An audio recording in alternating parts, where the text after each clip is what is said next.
Make me lose with the unthinkable. Don't stop till you come first. Life's too unpredictable. Take control of what you're worth. Wasting time. Hello. Welcome back everybody to part 2 of today's 3-star showcase videos. I am your host, Justa Peasant, and in this video we're going to watch Pink Juice's attack number 2 in this war. Pink Juice was the star of our part 1 of today's series 3-star showcase videos. If you haven't had a look at that one, definitely have a look. I'll post the link up in the description below. Yeah, a little bit about Pink Juice is he's a big fan of using the GoWiWi attack strategy. What is GoWiWi? Golem, witches, and wizards. So I'll describe GoWiWi a little bit. I've described it as well already in part 1 of today's 2-part series.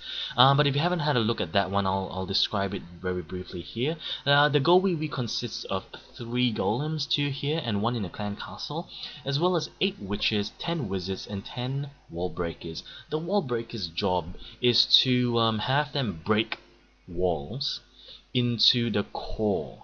Hopefully that's ideal.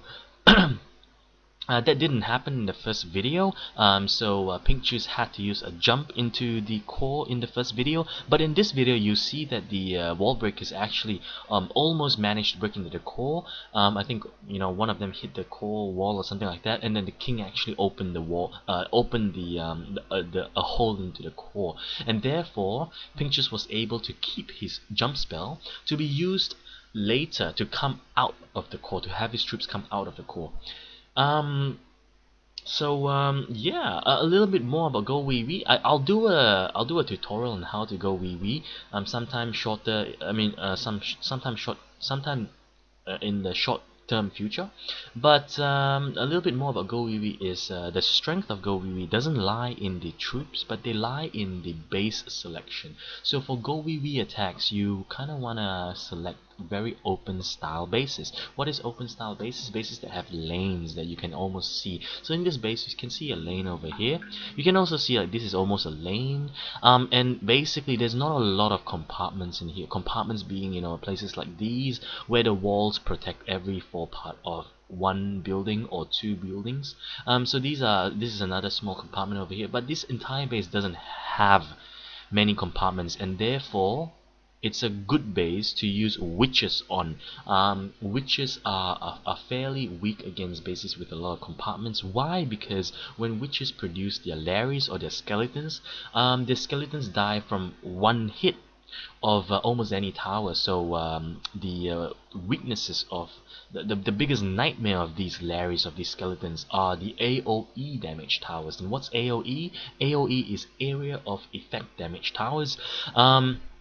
And they include the wizard tower and the mortar.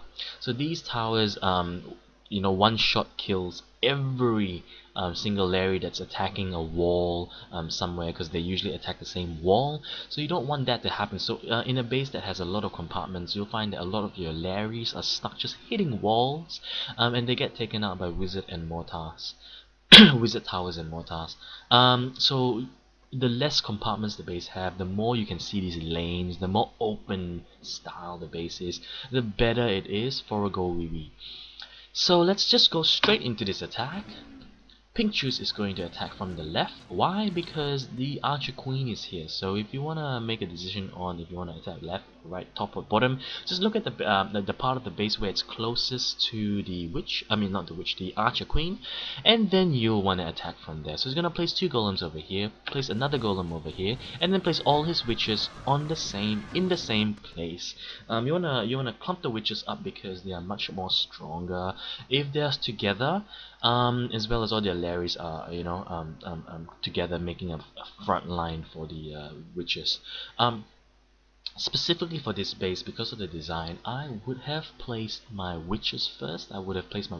Because nothing is going to attack. As you can see, this cannon is way out of range of these witches, and then they'll use their Larrys to tank the first few hits before they place the golems down, and then the wizards after. So I would have placed my witches first, but you know what? He's still 3-star. It's okay. So he places wizards down. Why? To take out the side buildings. The wizards have a job to take these buildings out on the outside of the outer ring of the base, the buildings, and they are to make sure that when you drop your royals down, your king and queen, that your king and queen don't go astray and go around the base instead of where you want them to go, which is straight down the middle.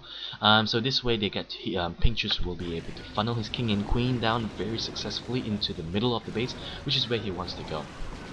So it drops the Wallbreakers down. As you can see, he's broken this wall and that wall over there with Wallbreakers. He's placing more Wallbreakers down. Basically, he wants to get into the core, but the Wallbreakers don't go as he planned them to go. So as you can see, they don't actually make the core. But fortunately, the clan castle troop had an archer over here that's going to attract the attention of the king, and the king, in attempt to get into the core, he's going to be hitting the wall over here, and he'll actually manage to take out the wall and then open the hole into the core without the help of the Wallbreakers. So anyway, the rage goes down. So another thing about GoWiWi strategy, guys, is that you want to use your spells ASAP. Other than your jump, you want to use your heal and your rage ASAP. Why? Because the GoWiWi only consists of one phase, as opposed to the Go-Ho strategy or like the Lavaloon strategy that has 2 or more phases.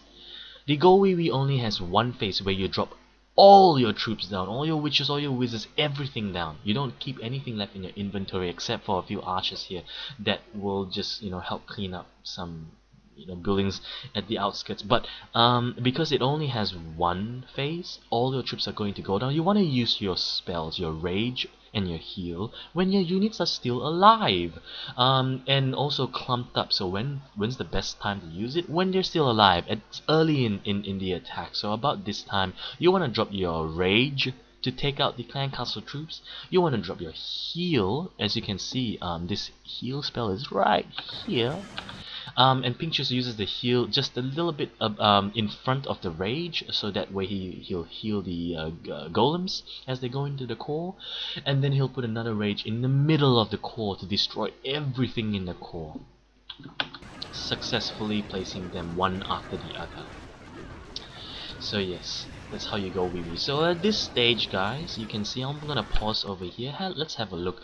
Pinctus's king died, but that's okay. He did a really big favor for all the troops here. He opened the wall into the core.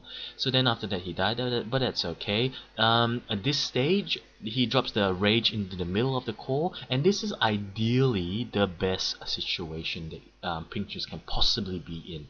For GoWiWi strategies, you kind of want to have your fingers crossed that 2 of your golems are going to end up in the core together with the mass of your witches and wizards to take out everything in the core, while you have 1 golem kind of like in another lane. So they can be on the top lane or it can be in the bottom lane, like what Pinctus has over here, and your your queen to be outside of the core, accompanying this golem ideally, or she can be in the other lane from the golem, but basically you want her to be outside, so then she can destroy everything around it, especially these mortars on the outside, and so that they don't they don't kill your witches and wizards in the core.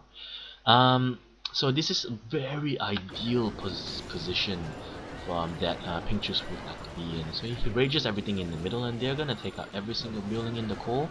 And right now, guys, he places the jump. As I said earlier, you want to use your jump if you can later. So he places a jump now for all his golems and wizards and witches and to jump out of the core, and that's the most ideal thing you want to do in your GoWiWi, to use a jump to get your units out of the core as opposed to go into the core. So this phase is literally just the cleanup phase. The core has gone down. Pinctus still has a very healthy amount of golems. All 3 of his golems are still alive. Plenty of witches, wizards are still alive, and the archer queen still having her ability. This is just starting to look like a very successful and clean attack. So as we count the seconds down, we're just looking at the base getting annihilated by a very well planned GoWiWi strategy. So why I said that the wizard towers and the mortar towers are the worst nightmare for witches and their skeletons, that's because wizard towers, as you can see if you missed it, it just one shot every single Larry in clumped up together that was attacking the wall. So yeah, the wizard tower actually took out like 2 or 3 witches over here, and this wizard tower is going to take out the last witch that Pincus has. So Pincus is actually going to have all his witches die. As you can see here, 1 shot to kill all that skeletons, 2 shots or 1 shot from the wizard tower to kill the witch, 2 shots from the mortar to kill the witch, and that's it. You know, your witches and wizards are very weak against wizard towers and mortars, but that's okay. In this attack, Pincus still has a golem. A golem that's doing his job. He's getting paid. He's gonna be paid well above the other golems because he is still alive at the end of the raid, taking fire from the final tower, so that his queen is free to go kill everything. So guys, that comes to the end of the video. If you enjoyed yourself, please click the like button. And if you want to watch more 3-star attacks, as well as Town Hall 9 content, I'm talking about advices, tips, tutorials for Town Hall 9 strategies, all things like that, I'll be posting up a lot of Town Hall 9 content in my channel for all you Town Hall 9ers out there. And guys, till next time, play more games, keep on clashing, and I'm gonna see you guys then. Take care.